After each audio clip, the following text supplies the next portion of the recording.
में मैं दिखाऊंगा कि तुम बहुत बड़े गधे हो अगर तुम्हारा 1 या 2 नंबर आ रहा है। ऐसा हो ही नहीं सकता कि अगर आप एक नॉर्मल स्टूडेंट भी हो तो भी आपके जीएस में अगर 14 से 15 सवाल यानी कि 30 नंबर नहीं आ रहे तो समझ लो कि तुम सिर्फ बहानेबाजी कर रहे हो, इसीलिए तुम्हारा जीएस ठीक नहीं है, यानी कि तुम्हें जीएस पढ़ने का तरीका पता नहीं है। आज की क्लास में हम जीएस का एनालिसिस तो करेंगे ही कि जीएस है क्या और जीएस किस तरीके से एसएससी में बिहेव कर रही है, कैसे सवाल आ रहे हैं, हम इन चीजों पे भी बात करेंगे और हम इस बात पे भी बात करेंगे कि जीएस की तैयारी किस तरीके से की जाए, क्या ऐसे तरीके हो सकते हैं जो जीएस पढ़ने में आपकी मदद करेंगे। देखिए एनालिसिस में मेहनत लगती है। आज मैं ये देखता हूं कि सब अपने अपने लेवल पे पढ़ा रहे हैं। आज मैंने भी मैथ्स में 3 बैच खत्म कर दिए, लेकिन आप जब इस A to Z quant pro batch में आए हो तो भी आपको लगा होगा यार कुछ तो नया सीखने को मिल रहा है। यानी हर बार हम ये अपडेट करते हैं, उस पैटर्न के हिसाब से अपडेट करते हैं कि पेपर में पूछा क्या जा रहा है। लेकिन जीएस में भी कुछ वैसा हो गया है जैसे 5 साल पहले मैथ्स में था। ठीक है यार, चल रहा है, हर कोई जीएस पढ़ा रहा है, कह रहे कि पढ़ो पढ़ो पढ़ो, लेकिन उससे कुछ आ ही नहीं रहा है। क्यों नहीं आ रहा भाई, ऐसा क्या है? मैं ये नहीं कहता कि 30 के 30 सवाल पढ़ाए हुए आ जाएंगे, बट मैं इतना कहता हूं कि अगर टीचर से 10 से पढ़ा ले तो 25 सवाल कहीं नहीं गए। 25 सवालों पे वो बहुत आसानी से विजय प्राप्त कर सकता है। क्या आवाज नहीं आ रही है आज भी बच्चों को? देखिए जिस बच्चे को भी आवाज नहीं आ रही है मैं आपको बता दूं, मुझे मास्टर ऑफ सर्जन कहते हैं। अगर आपके कान के पर्दों में प्रॉब्लम है तो हम ड्राई क्लीन कर सकते हैं। छोटी छोटी मशीन है हमारे पास, जो पहले हम मल्लिका शेरावत के कपड़ों के लिए भी यूज करते थे, छोटे छोटे होते थे, वैसे हम आज कान के पर्दे ड्राई क्लीन करते हैं लोगों के।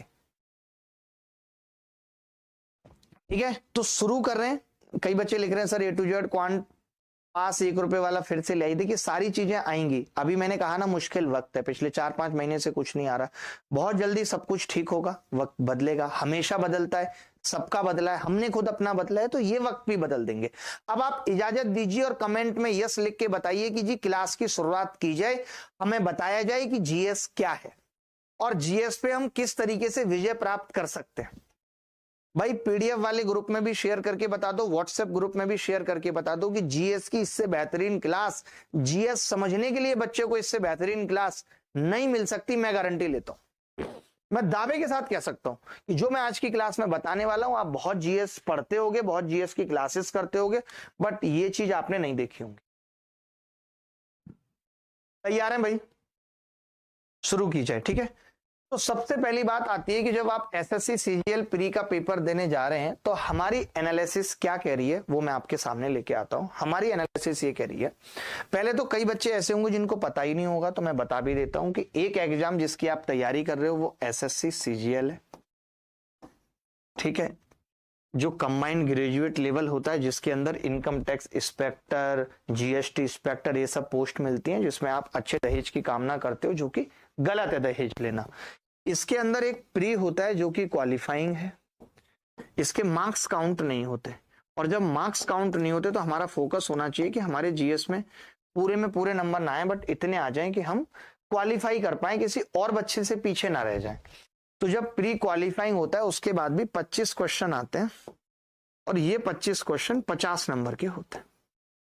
50 नंबर के होते हैं भाई, 2-2 नंबर का एक सवाल होता है। वहीं जब हम इस सीजीएल का मेंस एग्जाम, जो कि निर्धारित करता है कि हमें कौन सी पोस्ट मिलेगी और कौन सी नहीं, उसके अंदर भी जीएस के 25 सवाल आते हैं।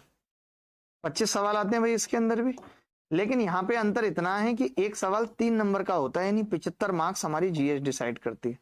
क्या मैं सही हूं भाई? क्योंकि मैं तो सीजीएल दे नहीं रहा, आप लोगों को ज्यादा पता है। ये होता है। एक एग्जाम हमारा सीएचएसएल या एमटीएस है, जो कि सेम ही बात है।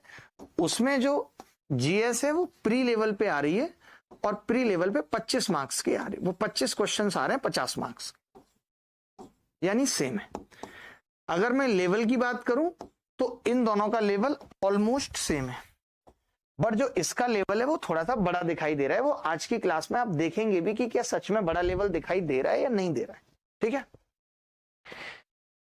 एक बच्चा लिख रहा है सर टी शर्ट रिपीट है। कोशिश ये की है कि ना हो रिपीट, बट इसका टैग नहीं था तो मुझे नहीं पता कि हो सकता है 1% रिपीट हो, बट शायद नहीं होगी।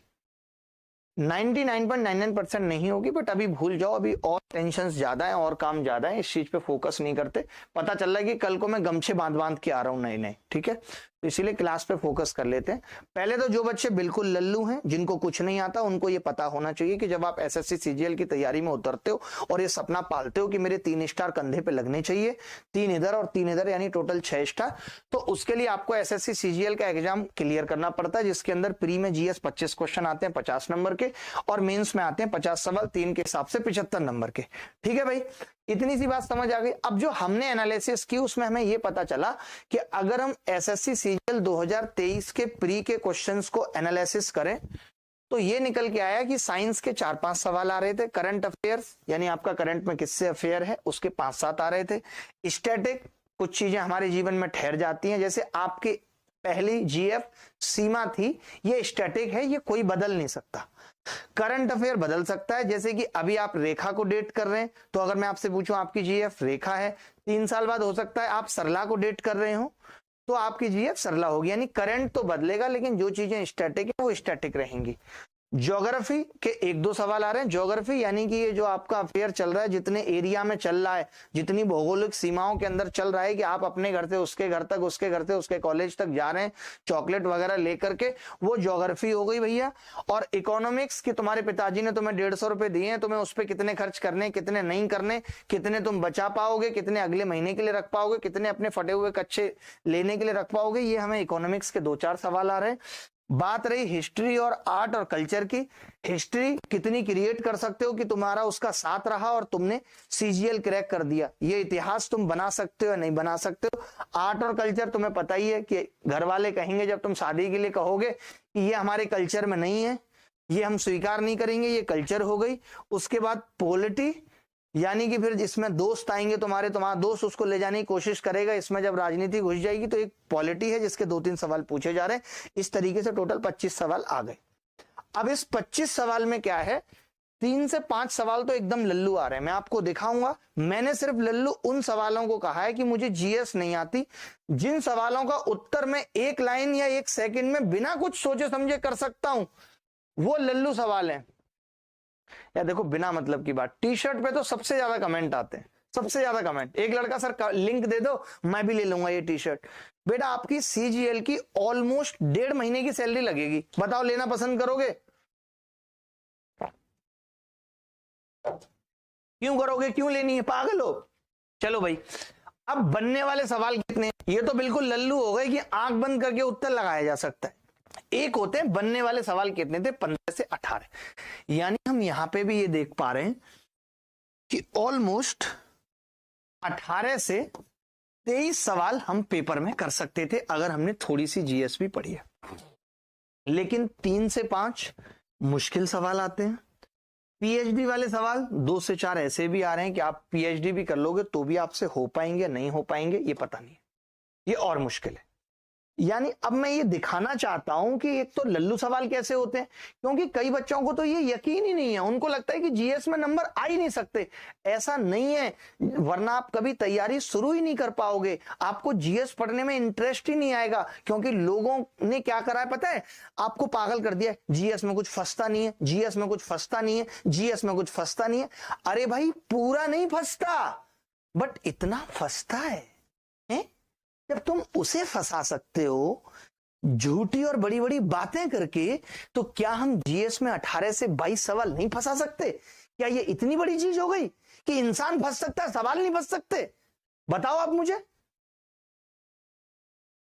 भाई आज की क्लास जब तुम करोगे ना तब तुम्हें इस क्लास का महत्व समझ आएगा। अभी नहीं आ रहा होगा, अभी तुम्हें ऐसे लल्लू लग रहा होगा, हलवा है। जब मैं बताऊंगा ना तो तुम्हारी आंतें निकल के आ जाएंगी, तब तुम कहोगे यार बड़ी कमाल की बात बताई यार, मेरे को तो जीएस में ऐसी नॉलेज नहीं थी, मुझे लगता था जीएस बड़ी मुश्किल है, मैं तो पढ़ ही नहीं सकता, मैं तो यही नहीं कर सकता, मुझे तो जीएस पढ़ने का तरीका ही नहीं आता है। अरे हमारे गणित अकेले के पढ़ा लेने से सिलेक्शन नहीं होगा बच्चे का। पहले हो जाता था, वो दौर अलग थे जब हम कहते थे जीएस पे बेटा ज्यादा फोकस मत करो क्योंकि मैथ्स आती है 250 नंबर की, मैथ्स से सिलेक्शन हो जाएगा।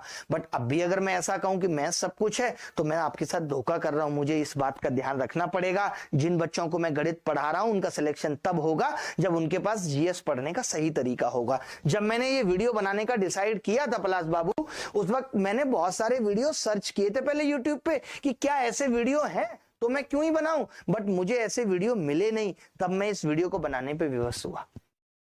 मैं आगे बढ़ता हूं। आगे मैंने कहा कि अगर मैं CHSL की बात करूं 2023 में, तो यहां पे भी स्थिति वैसे ही है। साइंस में 2 सवाल, ये सब मैंने लिखा हुआ है। और ये भी आप देख सकते हो सभी डेटा औसत सेट पर आधारित है। सवालों की संख्या थोड़ी बहुत अलग अलग हो सकती है, हमने एवरेज लिया है। यहां पे भी मैं देख रहा हूं 15 और 4 19 से 22 सवाल तक ऐसे आ रहे हैं जो कि लल्लू हैं और जो हम बना सकते हैं। मुश्किल सवाल PhD वाले सवाल ये ही हैं। मुश्किल सवाल PhD वाले सवाल ये हैं। तो जरूरी है हमें PhD वाले सवाल करना? जरूरी है हमें मुश्किल सवाल करना? नहीं, कोई जरूरी नहीं है। हम वो सवाल करेंगे जो लल्लू है। अब बात आती है, अगर हम मेंस पे आ जाएं तो आपको पता होगा कि 2023 के मेंस में साइंस पे 8 सवाल हैं, जबकि साइंस को हम सबसे कम टाइम दे रहे हैं, या सबसे कम टाइम में साइंस तैयार हो भी सकती है, फिर भी हम ये 8 सवाल पक्के नहीं कर सकते। पॉलिटी, जिसको हर एक को एक एक सवाल याद होता है, उस पर 3 सवाल है, हर कोई कर सकता है। करंट अफेयर तो हम पढ़ के जाते ही है ना, ऐसा तो नहीं है करंट अफेयर नहीं पढ़ते। करंट अफेयर, स्टैटिक जीके हम पूरे साल पढ़ते हैं। अगर मैं ये कहूं कि आपने हिस्ट्री, इकोनॉमी, ज्योग्राफी छोड़ भी दिया था, 4 3 7 2 9 सवाल छूट सकते थे। बट भैया इनमें से भी 1 2 तो पकड़ना पड़ेगा। हिस्ट्री भी पढ़नी पड़ेगी, मॉडर्न हिस्ट्री सबको आती है, गांधी जी, मॉडर्न इंडिया, ये सब सबको पता है। अगर इनमें भी तुम्हें इंटरेस्ट नहीं आ रहा है तो बेकार है, तुम देश छोड़ के निकल लो कहीं।